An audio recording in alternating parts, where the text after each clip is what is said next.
Hey there. If you're thinking about buying a home, refinancing, or just exploring your options, Lane will walk you through every step of the way. Lane takes the stress out of the mortgage process so you can focus on what matters most. Whether it's using your home equity to get money for home improvements, finding the right loan for your first home, or if you just want to ask some mortgage questions, Lane's heart is to serve. Call or text him at 618-671-1830 and get the mortgage advice you need. That's 618-671-1830, NMLS number 2413537. Edge Home Finance NMLS number 891464. Equal housing lender. Now on to our show. Good afternoon, everyone, and welcome to the Particular Baptist Podcast on this Sunday afternoon, this Lord's Day. I am your host, Daniel Vincent. You can find us and other podcasts at reformpodcast.com. Also, check out our blog at theparticularbaptist.net. And if you would like to become a partner with us, head on over to our Patreon, where you can find some extra goodies. Patreon.com/theparticularbaptist. All right. Didn't get to the podcast yesterday. We had a lot of things going on.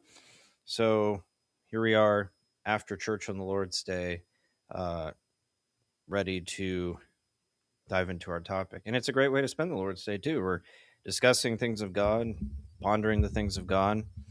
So definitely a great way to honor the Lord's Day and hopefully be edifying to you on this Lord's Day as well. But I wanted to talk about, I titled this episode, The Scope of Atheism.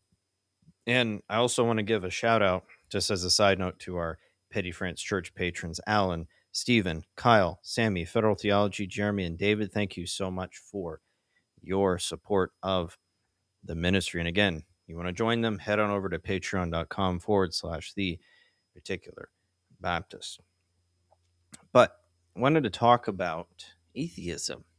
And I called this the scope of atheism. I was reading Stephen Charnock, who was a Puritan in the 17th century, wrote extensively on the doctrine of God. His famous work, on the attributes of God. Of course, I don't recall the specific title of it, but this is from the complete works of Stephen Charnock, Volume 1, and I think it's just Volume 1 that I'm referring. Yes, and this is a Logos version. It's the one done by James Nisbet and Company, W. Robertson, G. Herbert, 1864 to 1866. So there was a lot of work done by Charnock on the doctrine of God, and he has an entire section on atheism, and he talks about the scope of it. That's not really the title of that particular part of his work, but it basically is what he's dealing with, the scope of atheism. What is atheism? Things of that nature. And there were some things that stood out to me as I was reading it. And I think there are definitely some things here that I had thought of before, but, it got me thinking about some other aspects of theology that have come up in recent years that Charnock is hitting home on. And I think it's more that we're talking about what is atheism from just a definitional standpoint, but also from a practical standpoint, because there really is a difference in terms of what atheism is strictly speaking versus what it is lived out practically speaking, and that enhances the scope of that particular definition. And I think we tend to miss that in our discussion of atheism and even theology proper in general. But I want to read a little bit here from Charnock before getting too far into our discussion. This will give some background on where I'm coming from. So this is from Volume 1 of the Complete Works of Charnock, page 183, Logos edition. It says, quote, "There is no God. Most understand it of a denial of the providence of God, as I have said in opening the former doctrine.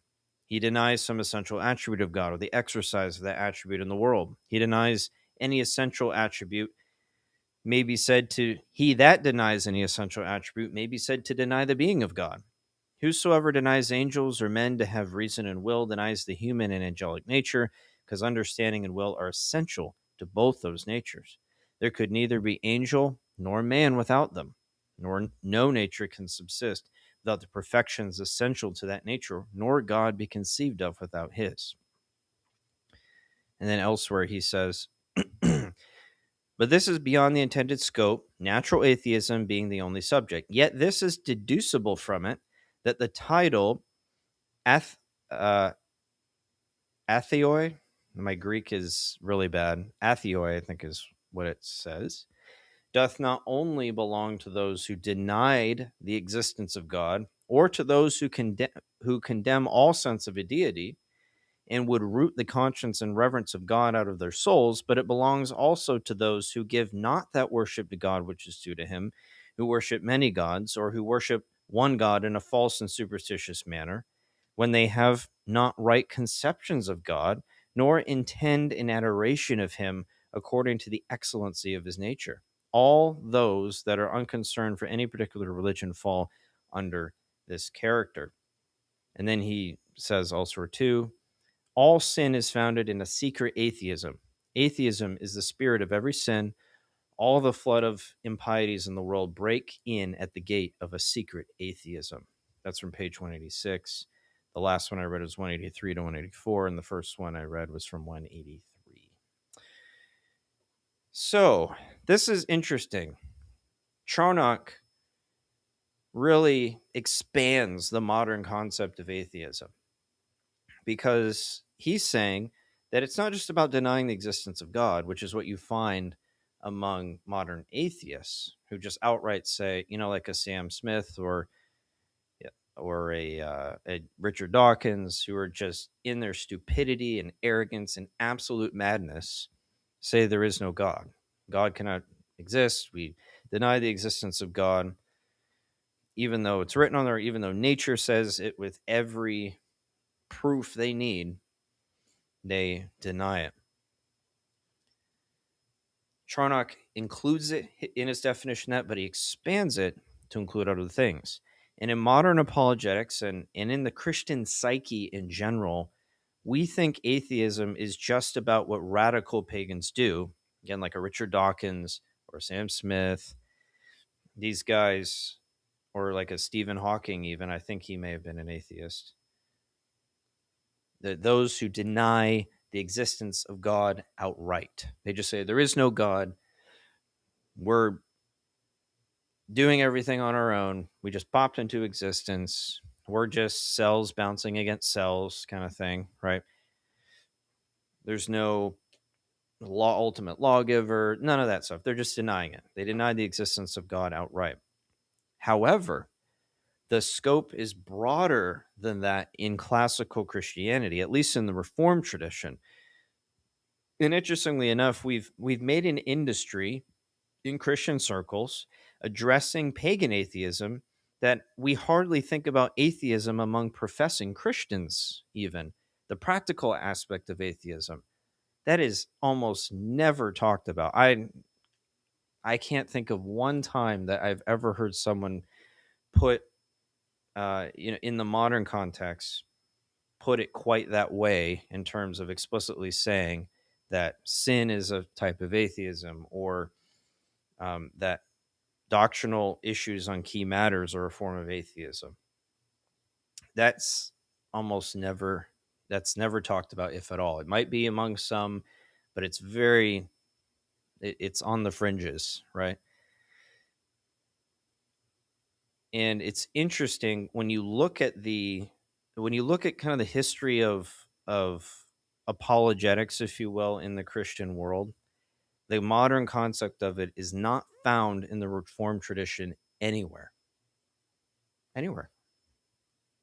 Not this industry of people who are dedicated to defending the faith, and there's this carve out, effectively an office, so to speak, where you're out there defending the faith against all these different pagan religions, and and trying to prove Christianity to be true, prove God exists, having all these big debates with atheists and things of that nature. You don't find that. And really the reason for that is because the Reformed were far more concerned with atheism among professing Christians than they were about those in pagan atheism. Because pagan atheism, they just called these people idiots and morons, basically. And if you read guys like Turretin, they're very harsh on the concept of defending the faith against atheists. They don't see a need for it. Turretin says, this is from his Institutes of Eclectic Theology. This is from page, I don't have the page, but it's volume 1 from the Logos edition. He says, although that there is a God is an indubitable first principle of religion, rather than to be taken for granted than proved, so that they who doubt it are to be punished and not disputed with, as Aristotle says, yet the exorable madness of modern atheists, of whom this most corrupt age is far too fruitful, who do not blush impiously to deny this clearest truth, renders this question necessary. So, some interesting things here from Turretin. One, he thinks that the existence of God should be taken for granted. We shouldn't be defending against it, right? He says that atheists should be punished. The people who go and outright deny the existence of God, they should be punished. It's so stupid and foolish to deny that God exists that these people should be punished. They shouldn't be reasoned with. They can't be reasoned with. You're mad if you deny the existence of God. So we should punish them instead. But Turretin wants his readers to be equipped to be able to address these things, not with these people necessarily, but for the edification of the Christian. The Institutes of Eclectic Theology is not written as an apologetic against the believers. It's written to Christians as basically a systematic theology, like laying out this is what Christian doctrine is. Here's what we as the Reformed believe, right? It's meant as a systematic theology. So it's not meant as an apologetic outwardly. So what he's giving here in terms of the language here is really meant for Christians, not for unbelievers. And this is also a common mistake that in terms of like someone like Aquinas with his 5 proofs, right? People use that as an apologetic methodology when in fact it wasn't designed for that. Those were not meant to be. Those are really for believers. They were not for apologetics against unbelievers. Now, of course, this doesn't mean we can't dispute with unbelievers if the situation calls for it. But this idea that we have to have some sort of carve out for, or make an industry, or almost like effectively an office in the church of some sort of apologetic, someone who's dedicated to apologetics, is foreign to the New Testament. It's foreign to the Reformed tradition. They just thought you were a complete madman if you denied the existence of God. Again, Turretin says, who do not blush impiously to deny this clearest truth. It's such a clear truth that there is a God. He created all things. That you have to be incredibly hard-hearted to deny it. It's not worth the time. It's not a fear that Christianity and things of God are going to be compromised because of this. It's because it's so obvious. It's like the sun being outside or air existing and you feeling it and seeing it.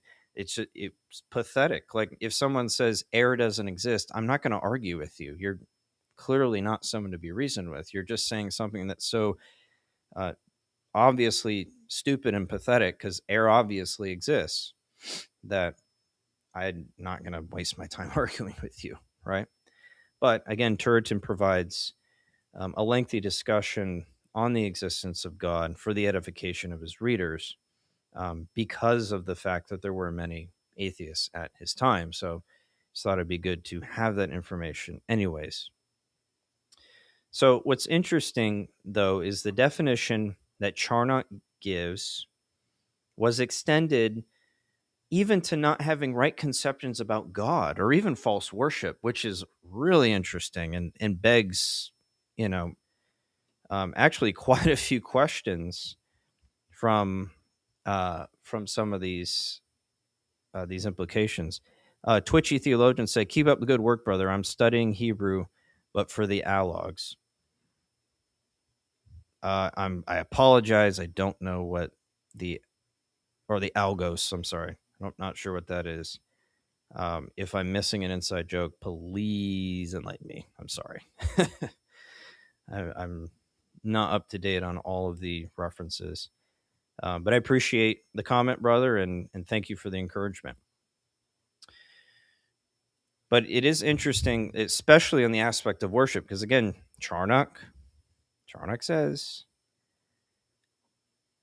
but it belongs also to those who give not that worship to God which is due to him, who worship many gods, or who worship one God in a false and superstitious manner. That raises all kinds of questions. I'm not going to go down the rabbit hole, but that's an interesting one.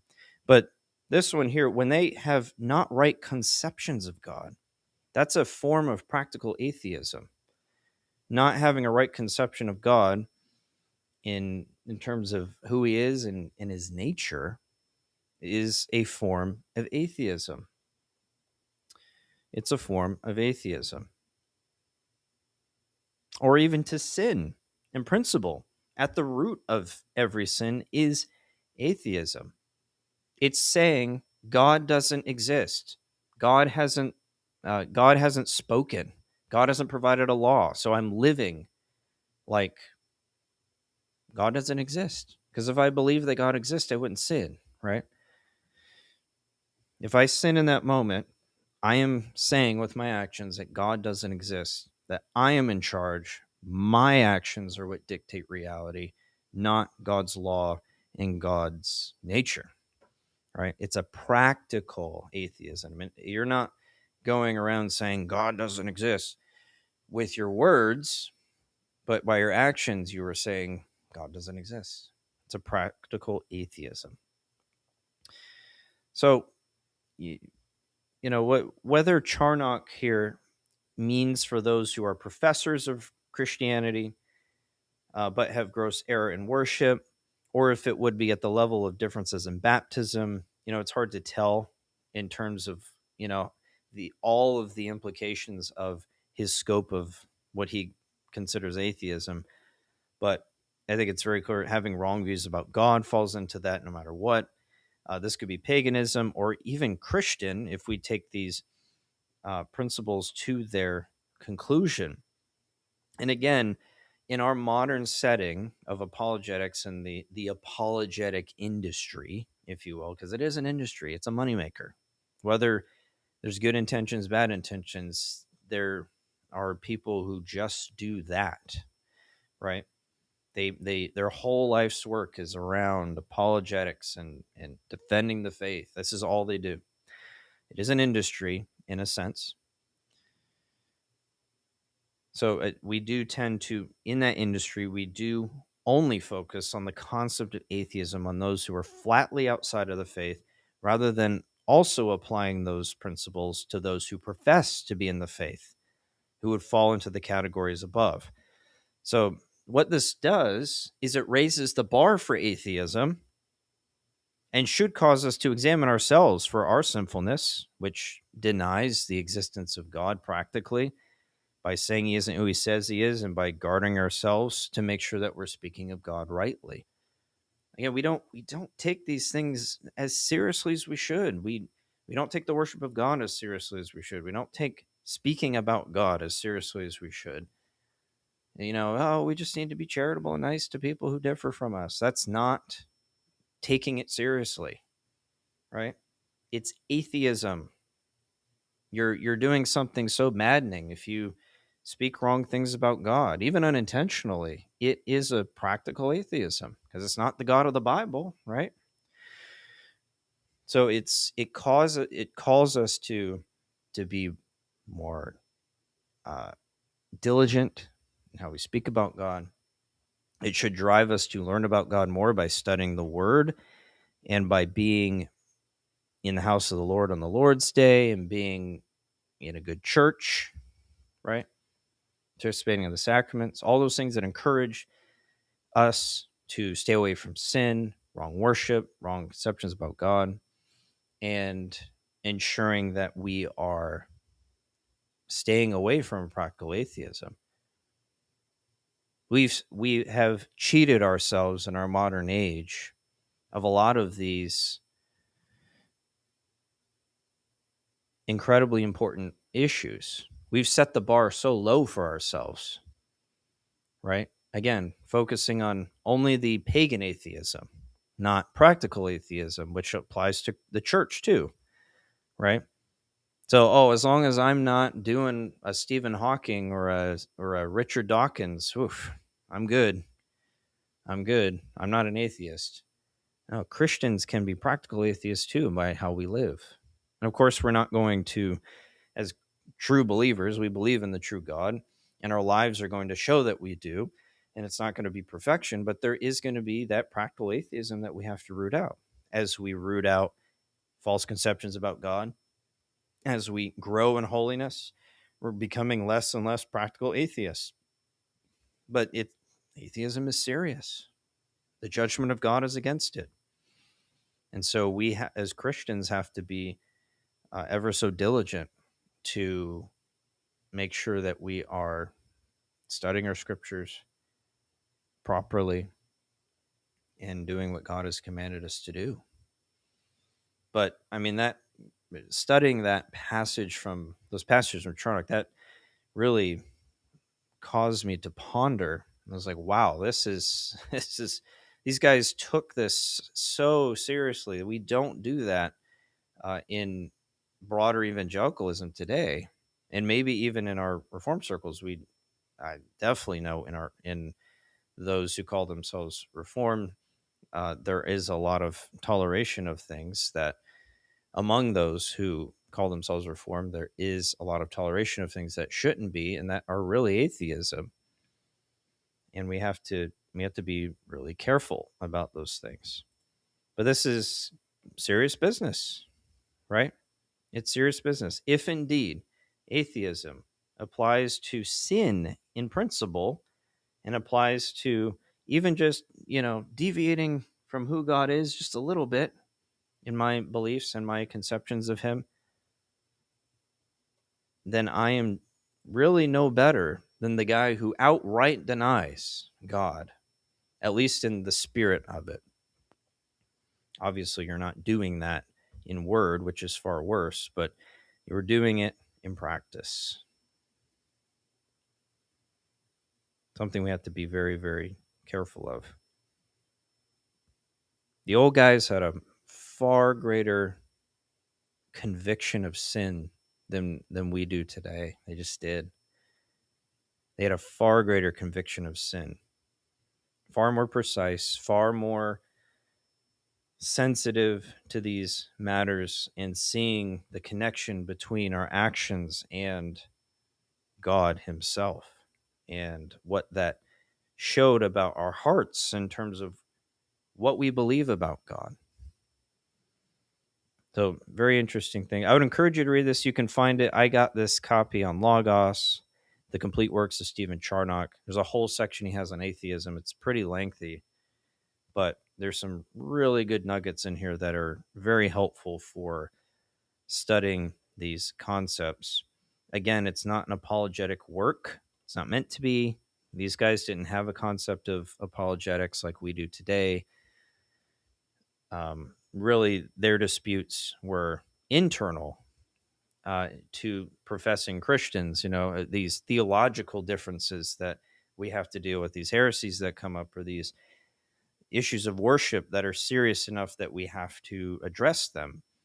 That was really what they were concerned about. These were just kind of like, well, circumstantially, we should talk about these things, but, this is not something that really is a big deal, and certainly wasn't seen as a threat to the Christian faith to where they needed to have some sort of separate institution and people who are just defending the faith against pagans full time. And you're just like, yeah, you're a pagan denying God and what Romans 1 says. but you know God exists. Why do I need to tell you that again? Right? You're just suppressing the truth. You're pushing it down. Again, it's like denying the sun exists. You're just crazy. So very interesting to see the difference in ministerial mindset and how they address these issues, which were important issues, but they handled them very, very differently. Anyways, I hope that's helpful in looking at these things and gives you some things to chew on and maybe even some resources to study further. Again, Stephen Charnock and Turretin. Also, if you look at his Institutes of Eclectic Theology, Volume 1, he talks about, in his section on theism, he talks about the existence of God quite a bit. There can be some helpful things in there, but just, again, no concept from Turretin of this modern apologetic industry, if you will. Those who doubt, they who doubt it are to be punished and not disputed with, as Aristotle says.